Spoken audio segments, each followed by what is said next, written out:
So we are getting started with our demonstration of reading data from database. और इसके लिए जो हम कनेक्टर का यूज़ करेंगे वो हम यूज़ करेंगे आपके MySQL का. Our first objective is that we are going to create a database first. सबसे पहले हम एक database बनाएंगे and for our database I am going to make a use of this WAMP server. तो आपको करना क्या है, आप WAMP पे क्लिक करो, select this option MySQL and from this MySQL you can make a use of this MySQL console. Okay. तो जिन्होंने यहाँ पे पासवर्ड सेट किया हुआ है वो यहाँ पर एक पासवर्ड स्पेसिफाई कर दो और जिनका पासवर्ड नहीं है they can simply press enter. So first of all we are going to create a database. तो मैं यहाँ पर एक कमांड लिखता हूँ, create database and I am going to create a database with the name as Python. तो अभी हमने डेटाबेस क्रिएट किया है with the name of Python. So let's say अभी हमने यहाँ पर एक डेटाबेस बनाया with the name is Python. If you want to see whether this database has been created or not, तो सबसे पहले तो आपको यहीं पर एक information दिख रही होगी, query okay, one row affected. और you can also make a use of show databases.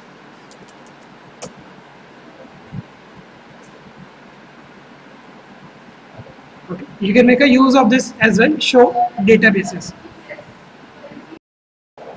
So यहाँ पर आपके पास अभी जितने भी आपके डेटाबेसेस बने हुए होंगे उन सबकी इन्फॉर्मेशन आ जाएगी. मेरे पास अभी काफ़ी सारे हैं, आपका भी डेटाबेस यहाँ पर बन गया होगा with the name is Python.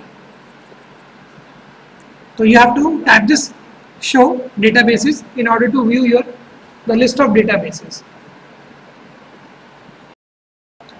तो यहाँ पर लेट्स से अब आपका डेटाबेस दिख रहा है. सो लेट्स से अभी बहुत सारे डेटाबेसेस होते हैं तो we have to change our database. तो डेटाबेस चेंज करने के लिए you can make a use of this use. आप लिखो एक बार use and specify the name of your database Python.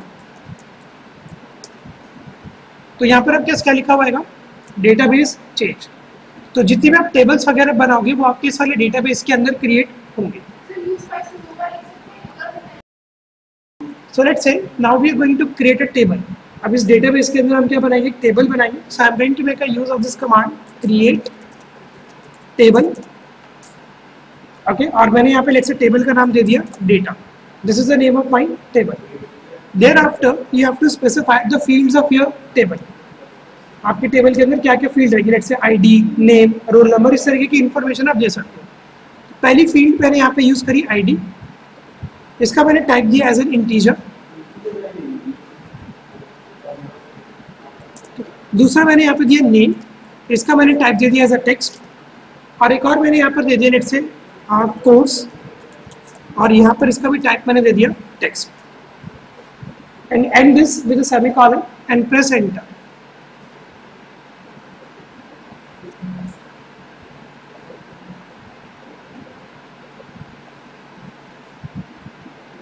Done. तो मैंने यहाँ पर एक बार एंटर प्रेस किया, query okay, 0 row affected. Okay. Now thereafter, if you want to see the structure of your table, then you can make a use of this DESC, describe and specify the name of your table data. अब let's see इस table के अंदर मैं कुछ record insert कराऊंगा और उन records को मैं PyMySQL के थ्रू फैच आउट करूंगा. ओके, अब एक पाइथन की स्क्रिप्ट लिखेंगे जहाँ से हम इस रिकॉर्ड को फैच करेंगे. सो सबसे पहले इस टेबल के अंदर मैं कुछ रिकॉर्ड इंसर्ट करा देता हूँ. तो I am going to make a use of this insert into data. यहाँ पर मैंने अपनी फील्ड स्पेसिफाई कर दी, आईडी, नेम और कोर्स. मेक श्योर यहाँ पर जो आप स्पेलिंग दोगे एज इट इज देना जो आपने यहाँ पे लिखा है. मेरा आई कैपिटल है तो मैंने यहाँ पर भी आई कैपिटल लिखा है. एन कैपिटल है तो देर वाई दैट्स वाई यहाँ पर एन भी आपका कैप्स में है, लिख सकते. इसके बाद मैं यहाँ पर वैल्यूज बताता हूँ जो मेरे को इन फील्ड्स के अंदर इंसर्ट करानी है. आईडी के लिए आप यूज करोगे लेट्स से एक numeric character. For text value you can make a use of a single quotes. एक नेम आपका टेक्स्ट है और कोर्स आपका टेक्स्ट है तो इसके लिए आपको सिंगल कोट्स का यहाँ पर यूज करना पड़ेगा. अब इसके बाद लेट्स से यहाँ पर एक मैं नेम देता हूँ और यहाँ पे लेट्स से मैं एक बार कोर्स स्पेसिफाई करता हूँ, let's say MCA.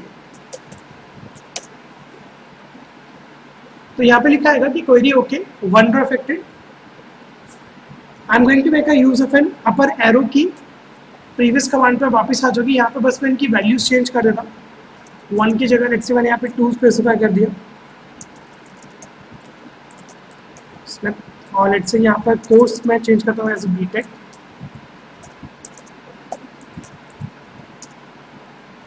Let's say यहाँ पर हम एक और स्पेसिफाई कर देते हैं 3rd,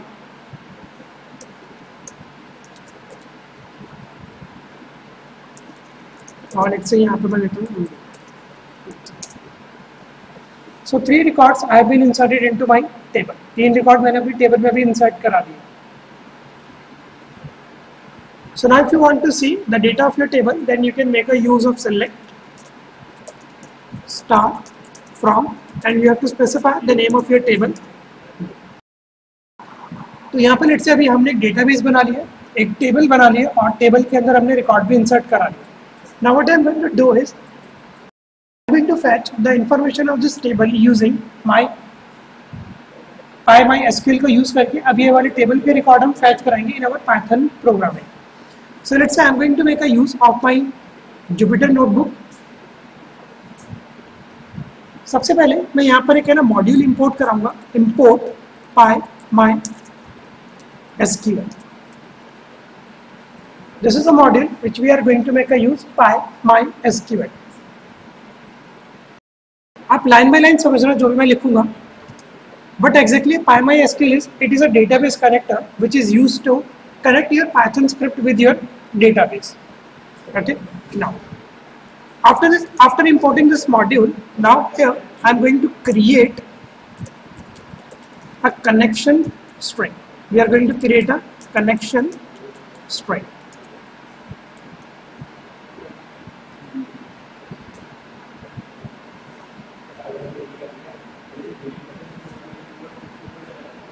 In order to create a connection string, there is a method which is available within your PyMySQL class and the name of that method is connect. आप पहले प्रोजेक्ट में देखो, we are going to make a use of this PyMySQL.connect. What this will do, this will going to establish a connection to the MySQL database. अब आपका ये जो function है connect, इसे कुछ पैरामीटर्स आपको पास करने पड़ेंगे। Host is where the database server is located. अभी जो हम सर्वर यूज कर रहे हैं वो हम कौन सा यूज कर रहे हैं, वैम्प, and vamp actually stands for Windows, Apache, MySQL and PHP। So once you install this vamp, it actually runs on your local host. ये कहाँ पर रन होता है, आपके लोकल होस्ट पे। तो यहाँ पर हम होस्ट क्या देंगे आपको, local host. Then you have to specify the user name to log in as, और यहाँ पर आपका जो वैम्प का एक डिफॉल्ट यूजर रहता है वो रहता है आपका रूट। मैं यहाँ पर लिख देता हूँ root. Then the next parameter you have to specify the password to use. जिनका नहीं है वो ये फील्ड ब्लैंक छोड़ेगी। लेट्स से मेरा पासवर्ड है तो मैं यहाँ पर अपने पासवर्ड स्पेसिफाई करूँगा, and then you have to specify the database which you have to use. अभी हमने डेटाबेस कौन सा बनाया, पाइथन के नाम से, तो you have to specify your database name. So now I'm going to make a use of this PyMySQL.connect। पहला पैरामीटर मैं दूंगा आपका होस्ट, तो मैंने यहाँ पर होस्ट दे दिया आपका लोकल होस्ट। सेकंड आपका यूजर का नेम, यूजर का नेम आपका रहता है बाय डिफॉल्ट रूट। जिनका पासवर्ड नहीं है वो इस तरीके से ब्लैंक छोड़ेंगे, and thereafter you have to specify the name of your database। मेरे database का नाम है Python।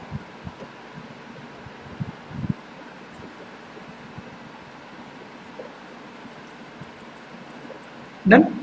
तो लेट्स से मेरा पासवर्ड है तो मैं यहाँ पर एक अपना पासवर्ड लिख देता हूँ।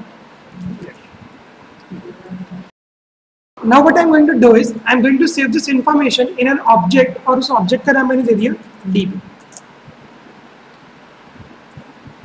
ओके, तो DB के नाम से मैंने यहाँ पर एक ऑब्जेक्ट बना लिया। After specifying our connection object, या let's say connection string, I'm going to create a cursor object. Now we are going to create a cursor object। अब ये जो कर्सर होता है एग्जैक्टली ये क्या होता है पहले आप समझो। So basically this cursor is the object which is used to interact with the database. It actually allows Python code to execute SQL command in a database session. तो लेट्स से आपने ये जो कनेक्शन स्ट्रिंग बनाई है और इस connection string के अंदर आपको अगर कोई भी क्वेरी एग्जीक्यूट करनी हो then you can make a use of this cursor. तो मैं दोबारा बता दूं कर्सर एग्जैक्टली है क्या. This is the object you use to interact with the database.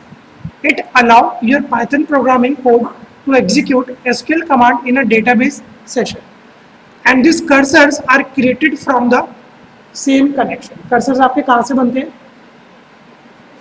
Same connection से. और यहाँ पर सेम कनेक्शन का क्या मतलब है? This one DB. तो लेट्स से मैंने यहाँ पे क्या यूज किया? मैंने यहाँ पे यूज किया DB dot and I am going to make a use of this cursor. यहाँ पर अभी हमने कर्सर ऑब्जेक्ट बना.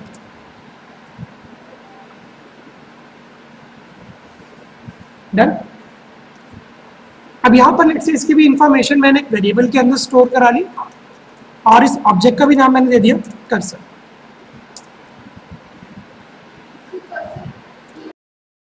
सो लेट्स से आपकी कनेक्शन स्ट्रिंग बन गई है, आपका एक कर्सर का ऑब्जेक्ट बन गया. Now we are going to make a use of an execute.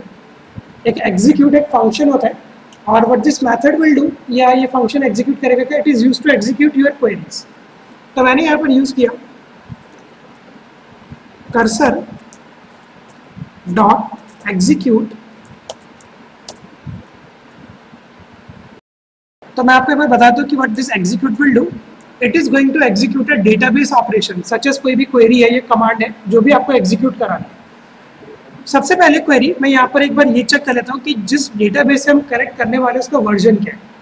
तो मैंने यहाँ पर यूज किया सिंगल कोट्स का. इधर मैंने लिख दिया सिलेक्ट और यहाँ पर मैंने लिख दिया वर्जन.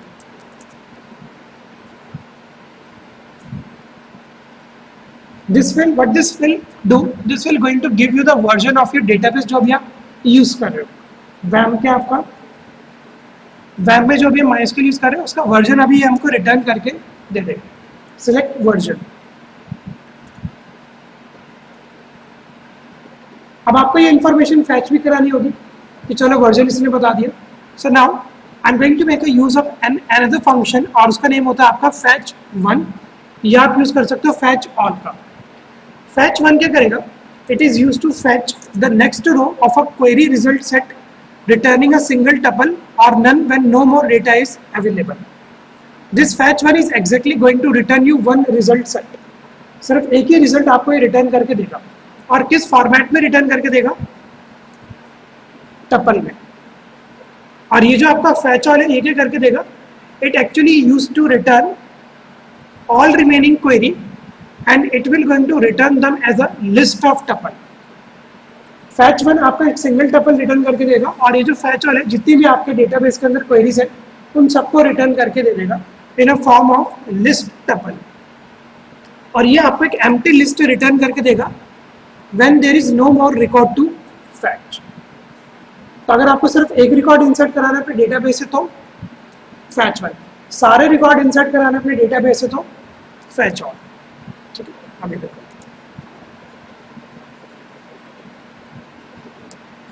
तो यहाँ पे लेट्स से मैंने क्या किया, I am going to make a use of my cursor.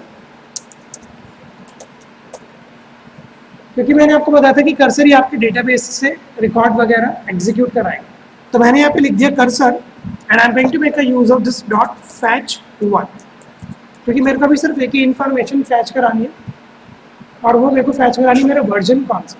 I am going to save this information in a variable named as data. मैंने डेटा के अंदर ये इंफॉर्मेशन सेव कर दी. And there after I am going to make a use of my print statement. और print statement के अंदर मैंने लिख दिया कि database version is equal to, और यहाँ पर इसको मैंने कंकैटिनेट करा लिया विद माई डेटा.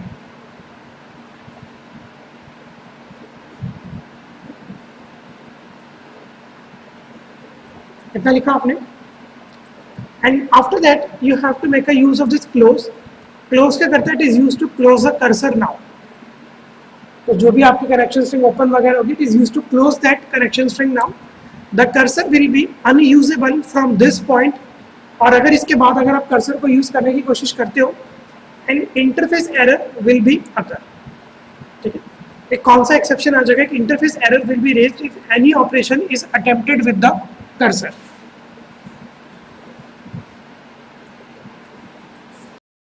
तो यहाँ पे लेट्स से फाइनली मैंने यहाँ पे लिख दिया db डॉट क्लोज। फिर कर्सर की जो मेरी कनेक्शन स्ट्रिंग है वो एक्जैक्टली इस db वाले ऑब्जेक्ट के अंदर सेव है, तो मैंने यहाँ पे कर दिया db dot close. Now you can run this cell and you will going to get your database version।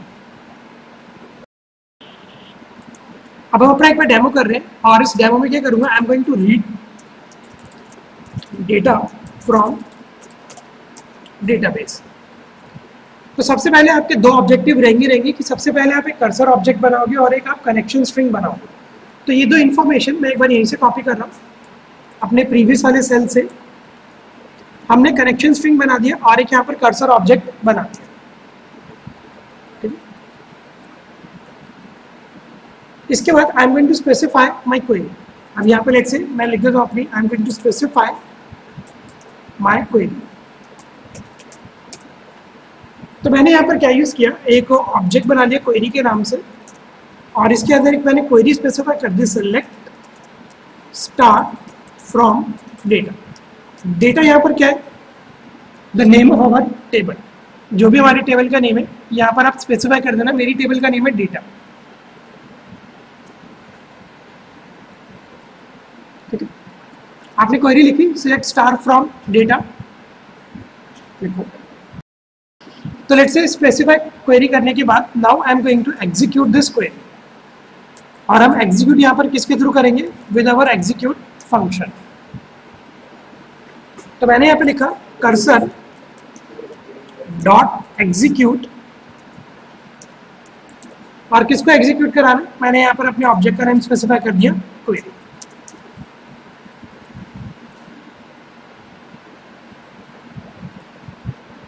अब जो आपके डेटाबेस में से रिकॉर्ड फैच होकर आएंगे वो एक तो होंगे नहीं, बहुत सारे होंगे।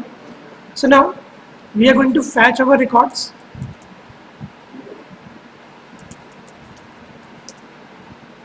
और फैच कराने के लिए मैंने यहाँ पे क्या यूज किया,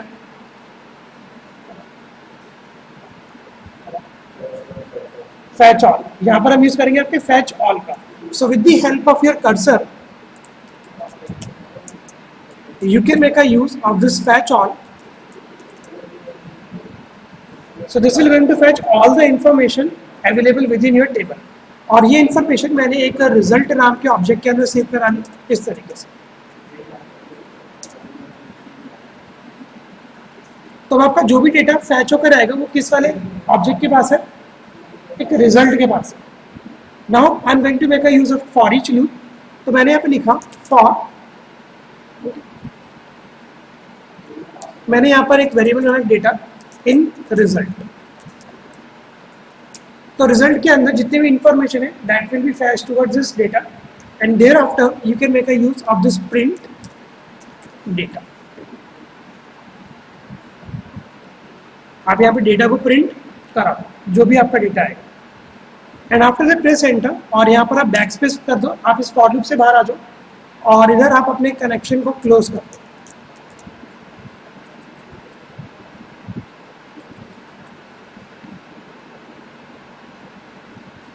Done it now. Now run this cell and you will going to get your table record in a form of list of tuples। ये tuples के फॉर्म में आपके पास डेटा फैच होकर आएगा। तो आप डेटा इस तरीके से प्रिंट करा सकते हो और यहाँ पर आप इस तरीके से भी प्रिंट करा सकते हो। मैंने यहाँ पर एक वेरिएबल ले लिया डेटा और डेटा का मैंने 0th इंडेक्स प्रिंट कर दिया। एक आप यहाँ पर ले लो नेम,